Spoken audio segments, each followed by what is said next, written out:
to tell me just briefly what's going on with the shoulder? When you feel it, you mentioned like swimming and running.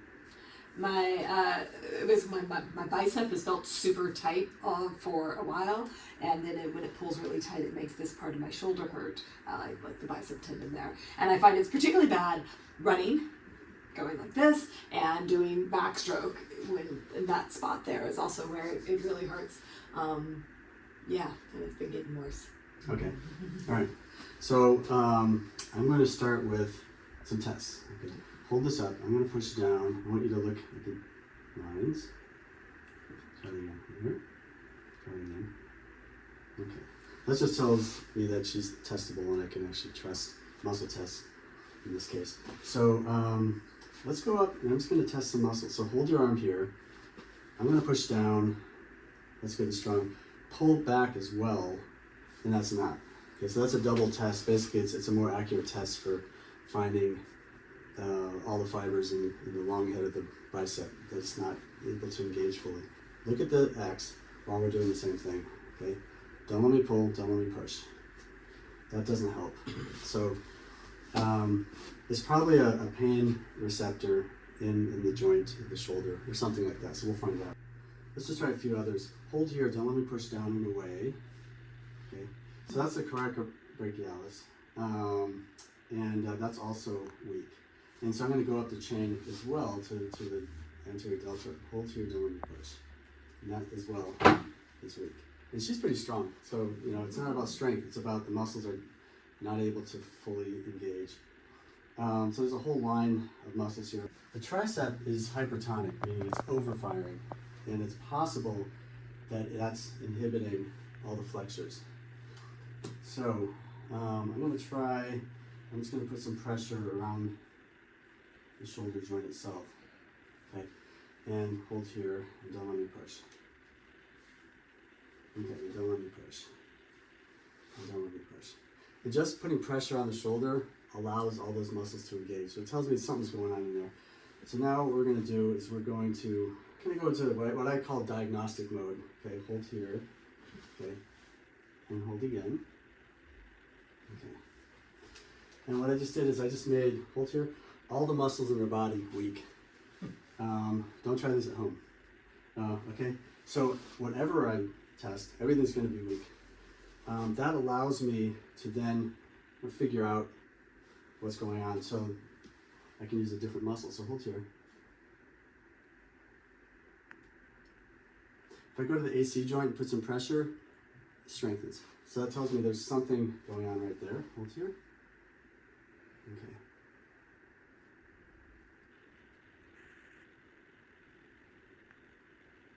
Okay. So it's just a very specific receptor on the AC joint. It happens to be called a crude touch receptor. So let me try something. Hold here. Now look at this. Okay.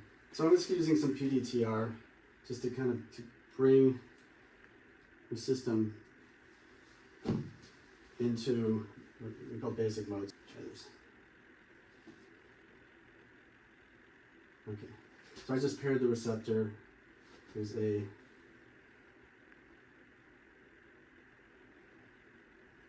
all right, come on. Right here.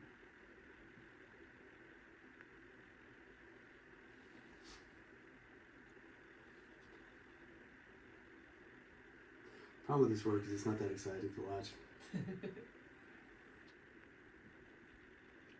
I'm just going down the kinetic chain.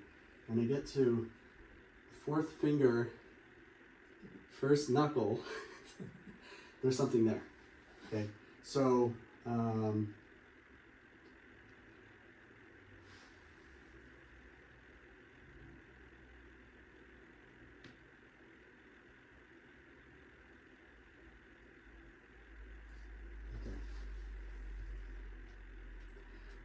let's just see, and I'll explain what I just did. Hold here, strong, weakens double lines.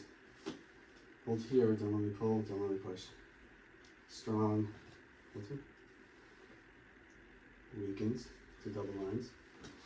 hold this back. Don't let me push, don't let me pull. Same thing. Weakens the double lines. Okay. I liken looking at double lines is like going to a circuit breaker, and basically the brain's allowing the muscle to turn off correctly. So what I just did was I found there was a whole bunch of weak or inhibited muscles, flexors in the front, and an overly excited extensor muscle. So they were fighting each other. They weren't operating properly. And what do you do when you're swimming or running? It's a lot of repetition. Okay, and so what I found was a incorrectly firing crude touch receptor at the AC joint. Crude touch is just like light pressure, okay, like a brush.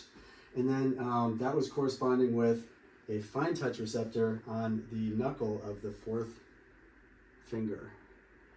But that's how they communicate. It could be anywhere in the body. So just finding those two, stimulating them, resetting it using a deep tendon reflex. It's kind of like hitting return on a keyboard, resets everything. And then everything resets. So that's PDTR in a nutshell. Once we've reset these muscles, even just squeezing a muscle, so if I go here and I just kind of squeeze the muscle, hold again, it should shut it off and then reset. Okay, that's like going to a wall switch right here. It's kind of like that. So it's like turning on and off a muscle. It should respond that way. So now we can look at maybe chiropractically. Hold here. I'm just checking alignment on the joint itself. I'm going to go down. Since we found things down the arm, I'm checking the elbow. I'm checking the wrist itself, interosseous membrane of the forearm. So, just kind of just checking some other things, even the neck. A little something there. So like C5, that area innervates the deltoid, for example. So I want to make sure that's aligned as well. So I'm going to use a tool.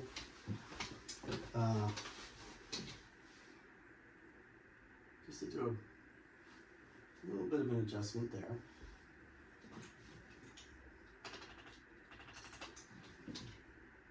That's it. And hold it. Good. Let me check just a couple other things. Take your arm and bring it all the way up and back down. Hold there. Okay. Bring it back. Okay. And hold it. Bring it up. And hold it. Good. Bring it across. All right. Bring it up like this. And bring your hand up. And bring your hand down. Okay, I want to try one other thing. We may have done this before, is just adding some weight and bringing it up. And hold that. Yeah, okay, that's fine. So just checking some sequencing of muscles and patterning of when you actually move the arm. Is it causing disruption? It seems to be okay today. We did some adjustments. We reset the neurology of the arm. And then we could, if it's a chronic thing, we've been working together for a while, so there's probably some tendinosis in the area, some irritation. So I'm going to use a tool called Shockwave. The one we have is called a radio Shockwave.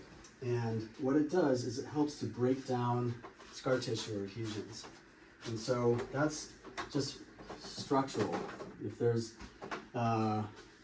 tissues that are adhesed and scarred, just disrupting an area, that's not going to just disappear with PDTR or even chiropractic adjustments.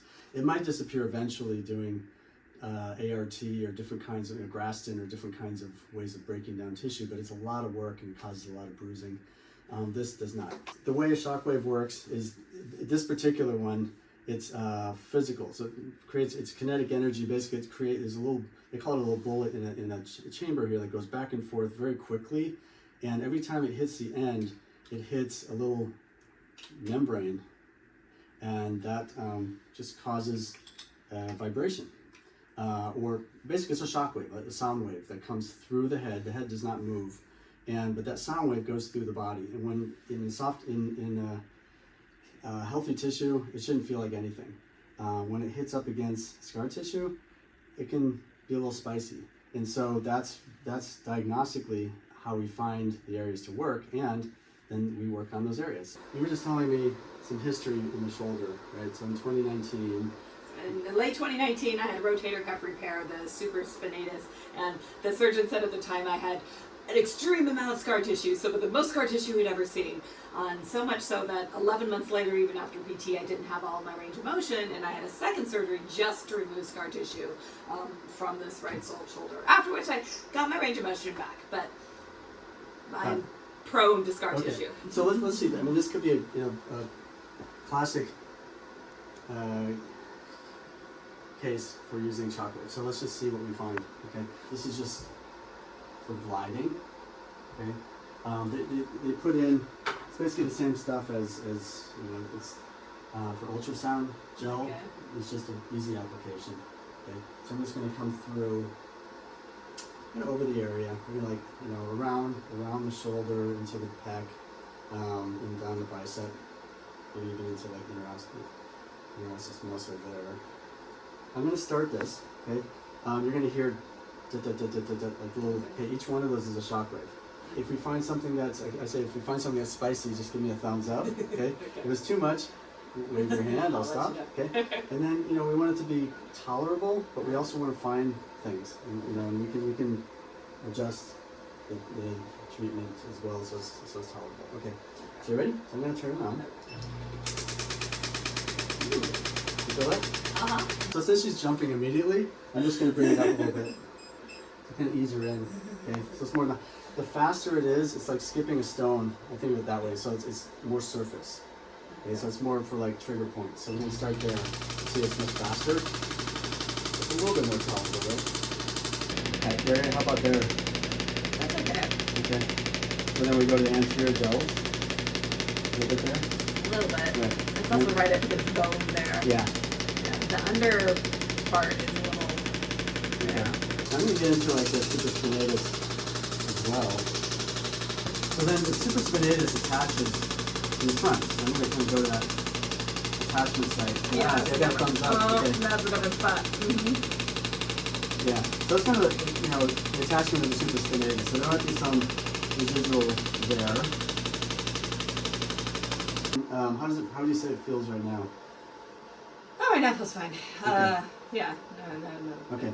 It's So you see it's a little red because it's if there's scar tissue, it's breaking down the scar tissue, and that's going to create the area is going to flood with different hormones and factors, cofactors, and whatnot, so that to create a focused inflammatory response that allows for healing. So it's different from say cold laser or even ultrasound, where then you might follow up with ice.